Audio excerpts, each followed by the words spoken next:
नमस्कार, कुमारीज एडभेन्चर पोडकास्टमा यहाँहरूलाई स्वागत छ। Kumaris adventure with her moon cycle नेपालमा महिनावारी शिक्षा प्रवर्धन गर्न तयार पारिएको एक रचनात्मक कथा पुस्तक हो। यस किताबको लेखन र सङ्कलन युके निवासी सोफी मालिफान्टले गर्नुभएको हो भने नेपाली अनुवाद र सम्पादन नेपालकी अनुराधा शर्माले गर्नुभएको हो। कुमारीज एडभेन्चर पुस्तकमा नेपाल तथा विदेशमा रहनुभएका 80 भन्दा बढी नेपाली तथा विदेशी साथीहरूको योगदान रहेको छ। उहाँहरूले रचनात्मक हिसाबले नेपाली परिवेशलाई समेटेर बनाउनुभएका चित्रहरू यस किताबमा प्रयोग गरिएका छन्। आउनुहोस्, आज हामी कुमारीज एडभेन्चरका लागि चित्र बनाउनुभएका दुईजना चित्रकार आस्मा दाहाल र पूजा गुप्ता बीचको कुराकानी सुनौँ। नमस्कार, म आस्मा दाहाल कुमारीज एडभेन्चर पोडकास्टको नयाँ श्रृङ्खलामा यहाँहरूलाई स्वागत गर्न चाहन्छु। आज पनि हामी कुमारीज एडभेन्चर विथ हर मुन साइकलको अर्को एकजना इलिस्ट्रेटरसँग कुराकानी गर्दैछौँ। उहाँ हुनुहुन्छ पूजा गुप्ता। आउनुहोस्, उहाँलाई स्वागत गरौँ। नमस्कार पूजा। नमस्कार। कुमारीज एडभेन्चर पोडकास्टमा यहाँलाई स्वागत छ। धन्यवाद। आफ्नो बारेमा हाम्रो श्रोताहरूलाई केही जानकारी दिनुहोस् न। मेरो नाम चाहिँ पूजा गुप्ता हो। म इनरवा सुनसरीबाट हो। अनि म अहिले हाल बिबिएस र सिए स्टुडेन्ट हो। बिबिएस र सिए स्टुडेन्ट, वाउ। ओके, हालचाल केमा व्यस्त हुनुहुन्छ? हालचाल चाहिँ अहिले पढाइमै व्यस्त छु अनि सँगसँगै आफ्नो वेबसाइटलाई पनि अलिक ब्लगहरू लेखेर सेयर गर्नेमा। यो कार्यक्रम मुख्य गरी महिनावारी सम्बन्धी भएकोले हाम्रा धेरै प्रश्नहरू चाहिँ यसै सम्बन्धी रहनेछन्। सुरु गरौँ है त। महिनावारीलाई कसरी लिनुहुन्छ? महिनावारीलाई त मैले सामान्य प्राकृतिक चक्रकै रूपमा लिइरहेको छु। तर नचाहँदा पनि योसँग धेरै अनावश्यक भए या गर्नुपर्ने नगर्नुपर्ने कुराहरू जोडिएको छ, जुन चाहिँ अलिक मलाई नकारात्मक लाग्छ हामी समाजमा बस्नेलाई पनि, र यसो आफ्नो तरिकाले सोच्दा पनि त्यति हो। हजुर, तपाईँको गाउँघरमा महिनावारीलाई लिएर के कस्ता कुराहरू देख्न र भोग्न पाउनुभयो तपाईँले? म सानैदेखि हुँदाखेरि मलाई यति चाहिँ थाहा थियो, मम्मीले मिन्स हुँदाखेरि 4 दिन बार्नुहुन्छ भन्ने।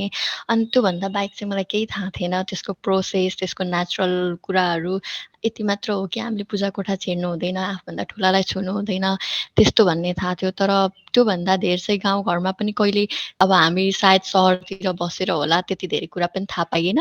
नछुने र त्यो किचनमा नछिर्ने, भान्सामा नजाने, अनि पूजा कोठामा नजाने भन्दा अरू धेरै चाहिँ केही पनि थाहा पाइएको थिएन। तर यति चाहिँ हो कि हामी चाहिँ अब अरूले हामीलाई नराम्रो ट्रिट गर्थे होइन, बेग्लै राख्थे। अनि यता नजानु उता नजानु, कसैको फ्यामिली फङ्सन गेट टुगेदरहरूमा पनि जान पाइँदैन थियो।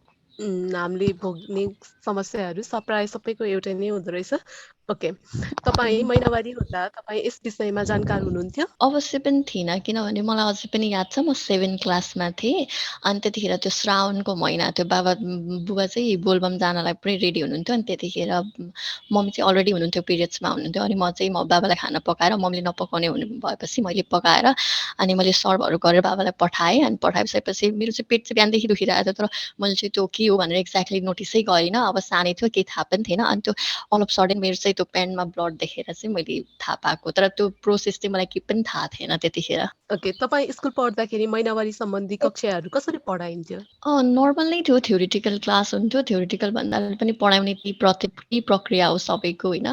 तर हाम्रो चाहिँ के थियो भने अलिकति हाम्रो मेल टिचर नै हुनुहुन्थ्यो। मेल टिचर हुँदा पनि उहाँले जति सक्दो एक्सप्लेन चाहिँ गर्नुहुन्थ्यो। बट त्यही पनि मलाई चाहिँ अब के लाग्थ्यो भने उहाँले 1-2वटा मेन कुरा छोड्नुहुन्छ कि भन्ने। छोड्नु भयो नि, छोड्नुहुन्छ होइन, उहाँले छोडेरै पढाउनु भएको हो हुन चाहिँ। अहिले आएर थाहा हुन्छ हामीले धेरै धेरै कुरा मिस गरेको रहेछौँ हामीले। त्यो जुन फेजहरू हुन्छ, जुन मैले यो प्रोजेक्टमा यो कुमारीसँग जुन टचमा आएर मैले जुन सिकेँ त्यति कुरा चाहिँ हामीले त्यही उमेरमा सिक्नुपर्ने रहेछ, तर हामीले त्यो सिक्नै पाएनौँ, त्यो मिस गऱ्यौँ। अनि हामीले धेरै कुरा मिस गरिरहेका थियौँ। धेरै नै हजुर, ओके। कुमारीज एडभेन्चर नेपाली परिवेशलाई नै समेटेर महिनावारी शिक्षा सम्बन्धी चेतना फैलाउन निर्माण गरिएको पुस्तक हो। यस किताबमा करिब 80 भन्दा बढी नेपाली तथा विदेशी साथीहरूको योगदान छ र त्यो मध्ये एक व्यक्ति तपाईँ पनि हुनुहुन्छ होइन। कुमारीज एडभेन्चरका विषयमा कसरी थाहा पाउनुभयो र यो प्रोजेक्टमा कसरी संलग्न हुनुभयो त्यो पनि भनिदिनु न। मैले चाहिँ नि म चाहिँ के भने एक दिन यत्तिकै बेलुका बसेर फेसबुक स्क्रल गरिरहेको थिएँ, अनि फेसबुक फिडबाट थाहा पाएको हो। मलाई चाहिँ इन्ट्रेस्टिङ लाग्यो। इन्ट्रेस्टिङ लाग्दा म पनि यसमा केही कन्ट्रिब्युट गर्न सक्छु जस्तो भयो। प्लस धेरै कुरा समेटिएको थियो। त्यो बुकको बारेमा थियो, अनि क्रिएटिभिटी थियो, हामीले इलिस्ट्रेसन गर्न पाउने धेरै त्यस्ता सम्बन्धी कुराहरू थियो, जुनले मलाई चाहिँ धेरै इन्ट्रेस्टेड लगाएर अमेज्ड पनि बनायो। अनि so I message to swim elephant, जो उहाँ ट्याग हुनुहुन्थ्यो त्यो पेजमा, and I had the great conversations with her regarding this Kumari book. तपाईँको र मेरो स्टोरी एकदम नै सेम रहेछ है। ओके, कुमारीज एडभेन्चर कथामा यहाँले कतिवटा चित्र बनाउनु भयो र ती सबै मध्ये यहाँको मनको नजिक रहेको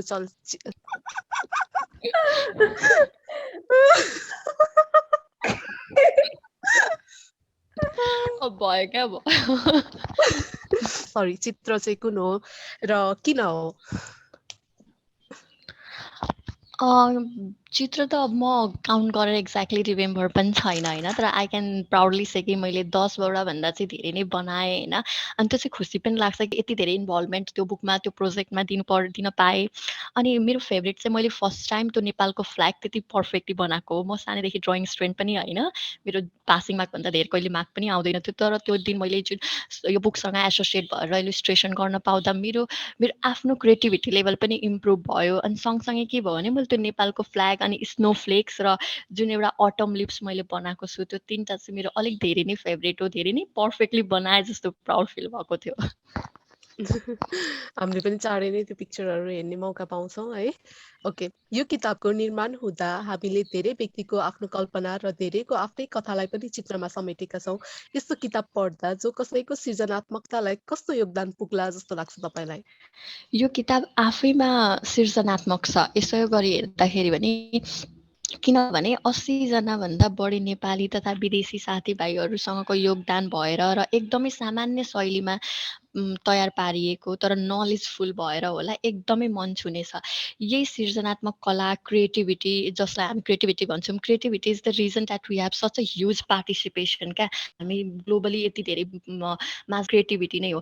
this book has offer the freedom of expression through its drawing भन्छु क्या म चाहिँ, किनभने हामी सबैमा केही न केही क्रिएटिभिटी लेभल थियो, जुन कतै हामीले कहिले एक्सप्रेस गरिनौँ होइन। बट त्यो चाहिँ के भयो भने हामीले जुन एउटा ग्याप भइसक्यो थियो, हामीले सडनली सिक्न पायौँ नि त, यस्तो फेज हुन्छ, ब्लड हुन्छ, अनि यस्तो यस्तो हुन्छ। तर त्यो हामीले एउटा फेज बाई फेज पढ्न पायौँ नि त यो बुक थ्रु, पढ्न पायौँ, हामीले सिक्न पायौँ। हामीले हाम्रो जति यहाँ सेसन्सहरू भयो, त्यो सेसन्समा हामीले एक अर्कासँग कुरा सेयर गर्न पायौँ। र यो creativity something that comes from inner self क्या, भित्रबाटै आउँछ र जसबाट हामीले एक अर्काको कुरा बुझ्न सक्छौँ। सो यो बुक चाहिँ मलाई टोटल लेभलमा सृजनात्मक नै लाग्छ, र क्रिएटिभिटीले धेरैलाई आफ्नो इन्डिभिजुअललाई पनि हेल्प गर्छ। एकदमै राम्रो कुरा। हाम्रो श्रोताहरूलाई यस किताबको विषयमा केही भन्न चाहनुहुन्छ? अवश्य पनि, किनभने मैले यसमा यो किताबमा इलिस्ट्रेसन गरेर पनि होला, म धेरै निकै नै क्लोज छु यो किताबको। र यो कुरा भने हाम्रो एजमा यस्तो किताबहरूको अभाव थिँदै थिएन। सानै हुँदा अल्फाबेट पढाउने किताब, स्टोरी बुकहरू, क ख ग पढाउने बुकहरू ल्याइन्थ्यो। त्यसपछि अलिकति ठुलो हुँदा सिलेबस कम्प्लिट गर्ने दौडधुप, अनि actually we never got the chance to explore and witness the little change in our body क्या। हामी सानो हुँदा हामीले कहिले एक्सप्रेस गर्न पाएनौँ, हामीले कहिले एक्सप्लोर र एक्ज्याक्टली किन भएको हो भन्ने कसैले हामीलाई एड्रेसै गरेन त्यो कुराहरू। तर यो बुक के हो भने, बट यो बुकले एउटा ब्रिज जुन बनाएको थियो नि, त्यसलाई फिलअप गरेको छ क्या। अनि फिलअप गर्दा गर्दै जुन हाम्रो चेन्जेस थियो हाम्रो बडीमा, र जुन हाम्रो मनमा क्वेसन्सहरू थियो, किन भयो होला यस्तो, या फेरि साइन्टिफिक रिजन्स जुन हामीलाई केही पनि थाहा थिएन, नेचुरल प्रोसेस भए पनि हामीले के भन्थ्यौँ भने पहिलेदेखि हुँदै आएको हो, भइरहेछ। तर त्यसले के गर्यो भने हामीलाई रिजन दियो क्या, यस्तो यस्तो हुँदो रहेछ, स्टोरी फर्ममा यो बुक भएर होला, हामीलाई पढ्न पनि मजा आइरहेछ। र अन्तिममा म के भन्छु भने, यो किताब बनाउन जति मजा हामीलाई आयो, आइ एम स्योर हाम्रो रिडर्सहरूलाई नै पढ्नमा त्यति नै मजा आउँछ। So once you get this book है in your hand, read it अनि सेयर इट आफ्नो सानो भाइ बहिनीहरूलाई, आफ्नो साथीहरूलाई, इरेस्पेक्टिभ अफ जेन्डर होइन, केटाकेटी जस्तो सुकै होस्, तिमीले यो बुकलाई के अरे सेयर गर्नुपर्छ र पढ्न दिनुपर्छ। किनभने यो बुकले एउटा जुन ब्रिज, एउटा जुन ग्याप छ त्यसलाई फिलअप गरेको छ। सँगसँगै चाइना हाम्रो जुन दैनिक जीवनशैली छ त्यसमा भएको हरेक एउटा महिलाले भोग्नुपर्ने उसको जिन्दगीको सबसे ठुलो इन्सिडेन्ट वा फिर उसको सबसे ठुलो कुरालाई उसले महत्त्वपूर्ण रूपमा यहाँ देखाइएको छ। यो किताब हामी सबैजनाले पढ्नुपर्ने नै किताब रहेको छ र हामी कार्यक्रमको अन्त्यतिर आइसकेका छौँ। तपाईँ एक लेखिका पनि हुनुहुन्छ। तपाईँ आफ्नो सोसल मिडियामा लेखहरू सेयर गर्नुहुन्छ। धेरै लेखहरू महिला हिंसा, महिनावारी सम्बन्धीका पनि हुन्छन्। तपाईँको केही लेखहरू पढेर म पनि आफू निकै नै प्रभावित भएकी छु।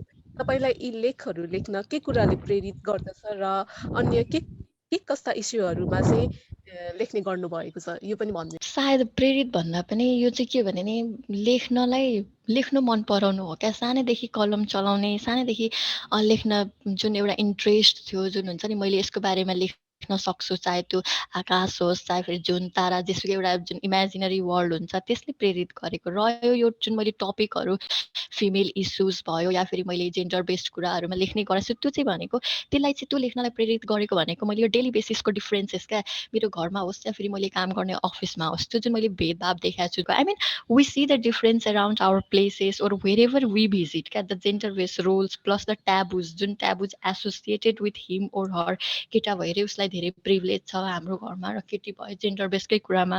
And I think the real motivation is my love for writing, जुन मैले सुरुमै भने। I mean I do not हामी पनि एकदमै खुसी छौँ यस्तो विषयहरू हजुरले उठाउनु भएको छ होइन।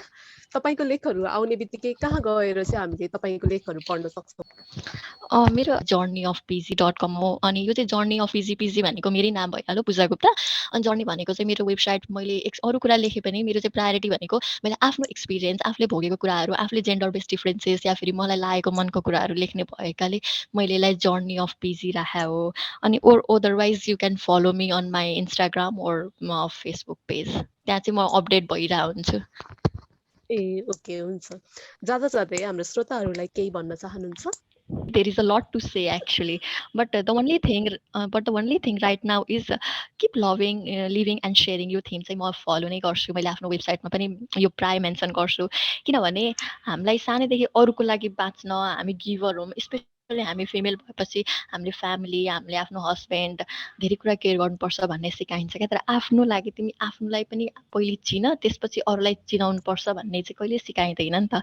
त्यही भएर म के भन्छु भने बिकज अफ माई एक्सपिरियन्स होइन, जसले आज आएर मलाई मेरो एउटा भ्यालु एड गराएछ मेरो पर्सनालिटीमा होइन, त्यो चाहिँ मैले धेरै पछि आएर थाहा पाएँ। एकदमै राम्रो कुरा पूजा। पछि आएर थाहा पाइसकेपछि म आफ्नो अब मेरो अनि के हो भने no one will teach you to be yourself because everyone is here to make you fit in the box of their expectation क्या। त्यसैले म लास्टमा के भन्छु भने so keep loving, living and sharing, but first prioritize yourself. You are the most important in your life क्या। जबसम्म हामीले हामीलाई आफूलाई इम्पोर्टेन्ट ठान्न सक्दैनौँ तबसम्म अरू कोही मान्छे पनि हाम्रो लागि इम्पोर्टेन्ट नै हुँदैन होइन। एक्ज्याक्टली। हामीले कुमारी एडभेन्चरकी एक चित्रकार तथा लेखिका पूजा गुप्तासँग मिठो कुराकानी गऱ्यौँ। आफ्नो व्यस्त समयको बावजुद पनि हामीलाई समय दिनुभयो। धेरै धेरै धन्यवाद पूजा। हजुर धन्यवाद, थ्याङ्क यू सो मच। हामीलाई हाम्रो फेसबुक र Instagram page Kumaris adventure with our moon साइकलमा फलो गर्न नबिर्सिनुहोला। कुमारीज एडभेन्चर पोडकास्टको तेस्रो श्रृङ्खला लिएर हामी उपस्थित हुने नै छौँ। त्यतिन्जेलका लागि व्यस्त रहनुहोला, मस्त रहनुहोला। धन्यवाद।